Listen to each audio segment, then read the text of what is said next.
بسم اللہ الرحمن الرحیم۔ السلام علیکم ناظرین، روایات میں آتا ہے کہ حضرت موسیٰ علیہ السلام بکریاں چرا کر اپنی روزی روٹی کمایا کرتے تھے۔ ایک دن حضرت موسیٰ علیہ السلام کی ایک بکری آپ کے ریوڑ سے پیچھے رہ گئی اور رات بھر جنگل میں بھٹکتی رہی۔ چنانچہ حضرت موسیٰ علیہ السلام کو خیال آیا کہ اگر وہ بکری رات بھر باہر رہی تو اسے کوئی بھیڑیا کھا جائے گا۔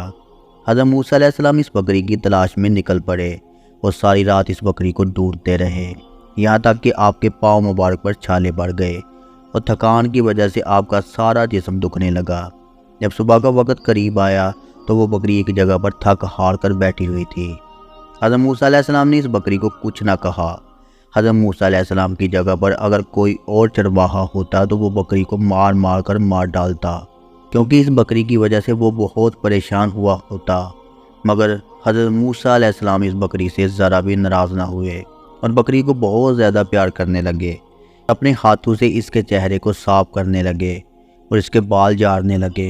حضرت موسیٰ علیہ السلام اس بکری سے فرمانے لگے، اے بکری، مجھے بتا کہ مجھ سے کیا خطا ہوئی اور تو کس وجہ سے میرے ریوڑ سے جدا ہو گئی۔ میں نے مان لیا کہ تجھے میری پرواہ نہ تھی، مگر تو نے اپنی تکلیف کو بھی نہ دیکھا۔ بکری کی ٹانگیں سردی کی وجہ سے اکڑ چکی تھی، وہ بکری چل پھر نہ سکتی تھی۔ تو حضرت موسیٰ علیہ السلام نے اس بکری کو بڑے پیار سے اپنی گود میں اٹھا لیا، جیسے ماں اپنے بچے کو اٹھاتی ہے۔ اللہ تعالیٰ کو اپنی ایک تیز زبان مخلوق سے حضرت موسیٰ علیہ السلام کی یہ ہمدردی اتنی پسند آئی کہ اللہ تبارک و تعالیٰ نے فرشتوں سے کہا کہ دیکھو حضرت موسیٰ علیہ السلام کا حوصلہ۔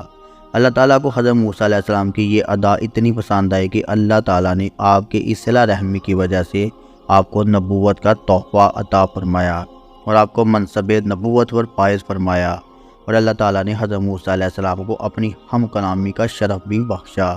اللہ تعالیٰ سے دعا ہے کہ اللہ تعالیٰ ہمیں بھی اپنی تمام مخلوقات سے ہمدردی کرنے کی توفیق عطا فرمائے اور ان پر شفقت اور رحم کرنے کی توفیق عطا فرمائے، اور حضور پاک صلی اللہ علیہ وآلہ وسلم کی محبت کے اندر جینا مرنا نصیب فرمائے۔ آمین۔